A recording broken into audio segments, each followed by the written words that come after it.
Alright, so we're back at it again with a new video for the Lego challenge. I have to get the platinum trophy of all the Lego video games that are available on the PlayStation Store, and if I can't complete it before we reach 100,000 subscribers, I will quit my job. Now we have to face the Lego Jurassic World Platinum, which was really fun but unnecessarily long in my opinion. Maybe playing the game for 10 hours a day is actually not a good idea. The guide for this trophy is old and it's not 12 hours. That is a lie. That is for the PlayStation Vita version. I don't have that. So it took me around 23 hours to complete it, but it is a 2 out of 10 difficulty with 2 playthroughs. The game is based on the original 3 movies of Jurassic Park and Jurassic World, which all of them are fucking bangers. Oh, and don't worry, I won't be talking about the entire story of all the movies, it will just be the first one. I don't want this video to be 20 minutes long. So for stage 1, we finish the story. The game starts with a raptor transfer that we have to secure for it to be safe. However, since this is a Lego game, we have to break everything in our path to reach true survivor.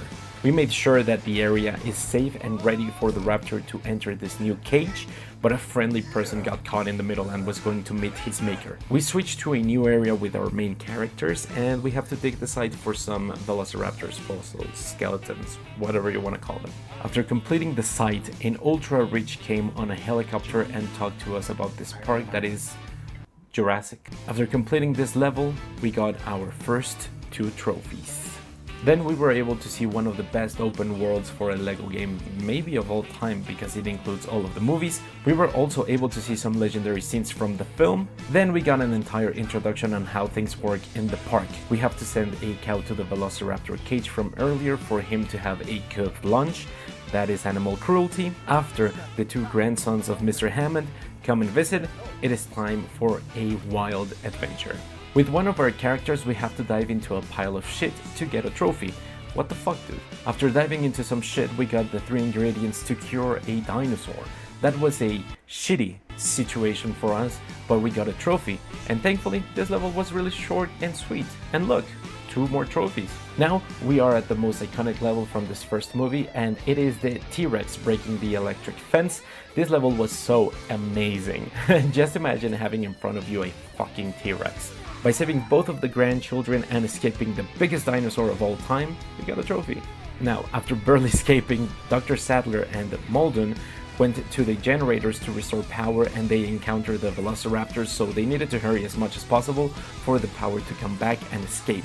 After having what could be considered a boss fight, Muldoon is ambushed by a velociraptor and, ooh, there's our trophy. We have to escape from 2 velociraptors again, because they are following the children. Drake and Didi approve. That's what I'm saying. After the raptors got tricked, we met with Dr. Allen and Sadler to hack a computer to be able to escape to the entrance. We did it without a problem. Also shout out to the T-Rex for being an OG and helping us when we needed it the most. And we got our trophy, and by completing our mission and finishing Jurassic Park 1.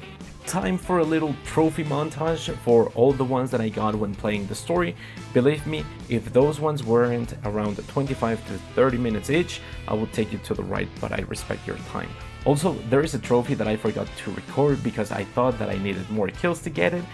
Fuck me. Now, after completing story mode on all of the games, we got a trophy. Oh my god! Stage 2, everything else. First, we select in free play 2 velociraptors so that we can get an easy and juicy trophy. Then, we now play God and created a custom dinosaur to have an easy pop-up. We placed the same dinosaur that we created on a paddock that is on the open world for a thrilled adventure. Here comes the classic, create a custom character for a good old trophy. We buy the red brick known as a track studs, activated, and we got that trophy. In a mission that has an option to track a computer, we have to use Dr. Alan Grant to get the trophy, since he is like our parents at using them. Now, to get True Survivor on the game, you need to collect the studs and fill the famous bar at the top of the level. On this last bonus level, I was able to achieve it without a problem. Easy trophy. In this game, we have mini-kits, and it helps us to unlock some characters, and by just getting the 10 mini-kits from a single level, we get the pop-up. This is also a simple trophy. We just have to do some Joga Bonito tricks and score a goal with a Velociraptor. That is kinda roarsome.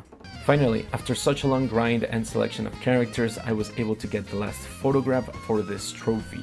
You need to collect 65 million studs to get the famous stud collection trophy. I did a horrible mistake with this since I took so long to get the red brick multiplier. That's on me. When I got this trophy, it was 7:59 p.m. I didn't get a single trophy until 12 a.m. By collecting all the amber bricks, we got this trophy.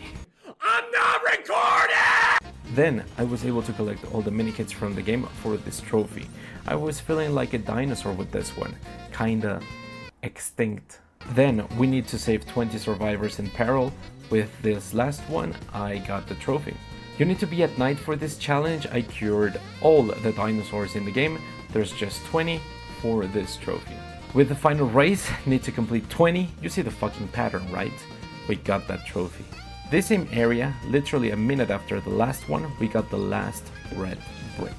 On free play, we selected the 2 versions of John Hammond to get that easy trophy. Then we decided to do some child abuse. Drake and Diddy approved to get this trophy. What did he say? With Mr. DNA, a fucking weird character, we needed to just build a single Lego object to get the trophy. In the last area that I needed to investigate in the free world, I got 100% completion in the entire game. With a specific character, Dennis Nedry, just throw a soda into an enemy. That would be our last trophy. And here we have our Platinum Trophy. And that was the Lego Jurassic World Platinum Trophy. It's a really fun game. There were some moments that the game actually made me fucking laugh. Not gonna lie, that was pretty cool. But as you know, with Lego Platinum Trophies, it is a little bit grindy depending on how many hours you play. So it's not recommended to play like 10 hours a day like I did on my break days. So yeah, what can I say? It was really fun. So yeah, thank you for watching. I really hope that you enjoy. Like, comment, subscribe, and I'll see you guys with the next trophy video.